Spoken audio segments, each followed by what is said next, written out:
Hi guys, अभी चल रही थी गर्मियाँ तो मैंने सोचा क्यों ना किसी हिल स्टेशन पे चल लिया जाए। तो हिल स्टेशन मैंने चूज़ करा नैनीताल, जो कि है 287 किलोमीटर दूर दिल्ली से। तो ये दिल्ली कैंटोनमेंट एरिया से रेलवे स्टेशन से ट्रेन चलती हैं। तो मैं पहुंच गया रेलवे स्टेशन दिल्ली कैंटोनमेंट के। फिर हम डायरेक्टली पहुंचे काठगोदाम के रेलवे स्टेशन, जो कि है nearest railway station of Nainital.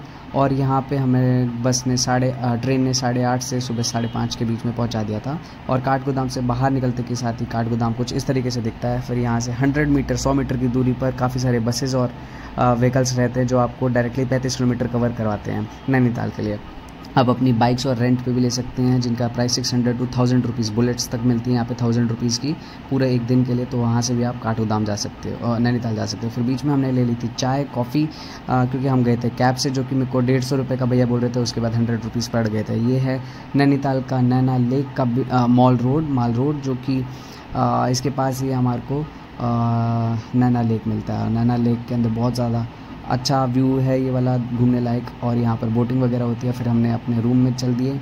Room हमें 2800 का बोल रहे थे वो भैया। फिर उसके बाद कम करा के 200 का उन्होंने हमें 2 दिन का हमें प्रोवाइड करा था। फिर उसके बाद हम निकले बाहर, और बाहर निकलने के बाद में ये कुछ इस तरीके से दिखता है। बीच में लग गई थी बहुत ज़्यादा भूख, तो यहाँ पर हमने मंगाया फिर ये एक थाली, जो कि 180 रुपीज़ का था। इसमें मिला हमें रोटी और दाल और पनीर की सब्ज़ी।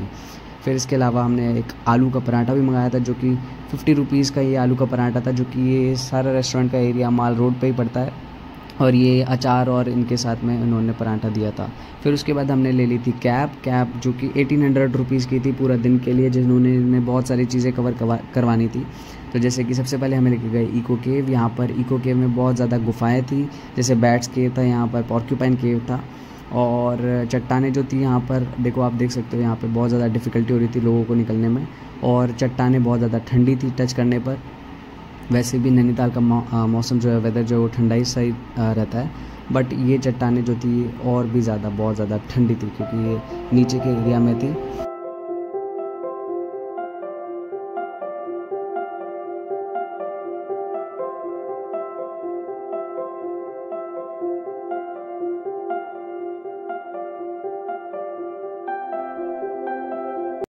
फिर इसके बाद भैया हम लोग को लेके गए थे हिमालयन दिखाने के लिए, बट क्योंकि फॉग हो रहा था बहुत ज़्यादा, तो हिमालयन वहाँ से दिख नहीं पा रहा था। बट बाकी यहाँ पर 50 रुपीज़ की ये 2 दूरबीन है, यहाँ से 4 व्यू पॉइंट दिख रहे थे, तो वो बहुत अच्छे दिख रहे थे। फिर उसके बाद यहाँ पे ऊपर से नैना लेक को भैया ने दिखाया, जो कि कहते हैं कि मैंगो की शेप में दिखता है या फिर आइज़ की शेप में दिखता है, कुछ लोग कहते हैं। तो ये भी बहुत अच्छा व्यू पॉइंट था देखने लायक। फिर उसके बाद हम लोग गए थे लवर्स और सुसाइड पॉइंट पे, जहाँ पे बहुत सारे लोग सेल्फी और वीडियोज़ वगैरह क्लिक कर रहे थे। ये भी बहुत अच्छा व्यू था, देखने लायक था लवर्स और सुसाइड पॉइंट। फिर उसके अलावा हमें सूखा ताल भैया ने दिखाया। उसके अलावा चाइना पीक पे हम गए थे, जहाँ से पूरा नैनीताल ऊपर से दिखता है।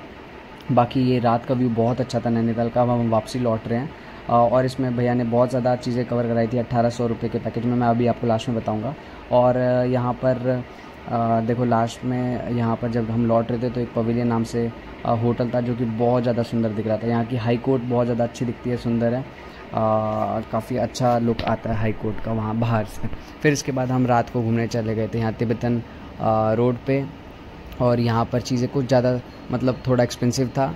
और बाकी यहाँ पे मोमोज़ वाला और एक शिवा फूड वाला है, जो कि अच्छा खाना, जहाँ पे सब लोग रिकमेंड करते हैं कि शिवा फूड करके है इस रोड पे, जो कि बहुत अच्छा मिलता है। तो हमने वहीं पे ही सब लोगों ने खाना खाया था। अब मैं आपको पूरा ट्रिप का कॉस्टिंग बता देता हूँ। इसके अलावा आप पूरे ये व्यूज़ जब तक एंजॉय करते रहो और ट्रिप की कॉस्टिंग भी सुनते रहिए। तो सबसे पहले अगर आप दिल्ली से नैनीताल की ओर जा रहे हैं, तो आप बाय बस जा सकते हो, या एयर के थ्रू जा सकते हो, या फिर अपना ट्रेन के थ्रू जा सकते हो। तो बस के थ्रू जाते हो तो वॉल्वो 950-800 रुपये ऐसा खर्च करके प्राइस रहता है इन लोगों का।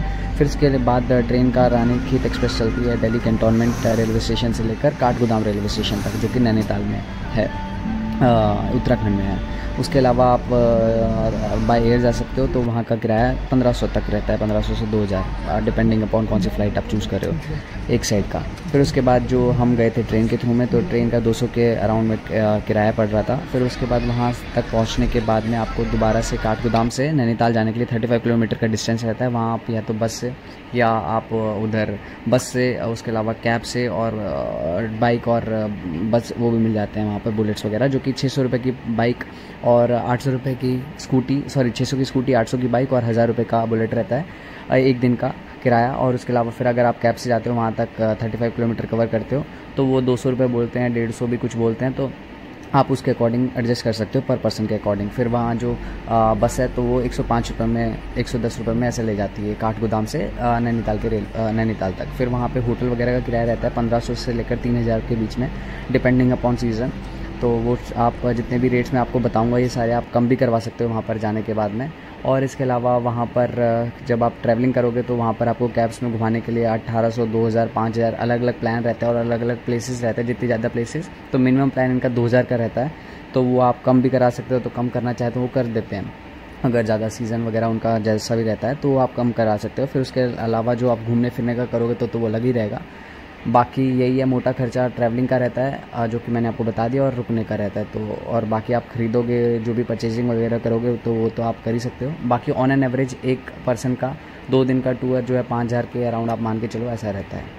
तो बस यही था यार। और बाकी ये ऑमलेट और बटर बन था, बहुत ज़्यादा टेस्टी था मॉल रोड का। अगर आप जाना तो ज़रूर से ट्राई करना।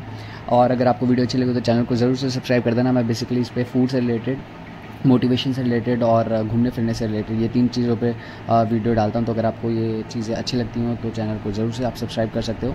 बाकी मैंने काफ़ी सारी वीडियोज़ डाली हुई हैं, तो अगर आपको ये वीडियोज़ अच्छी लग रही हो तो चैनल को सब्सक्राइब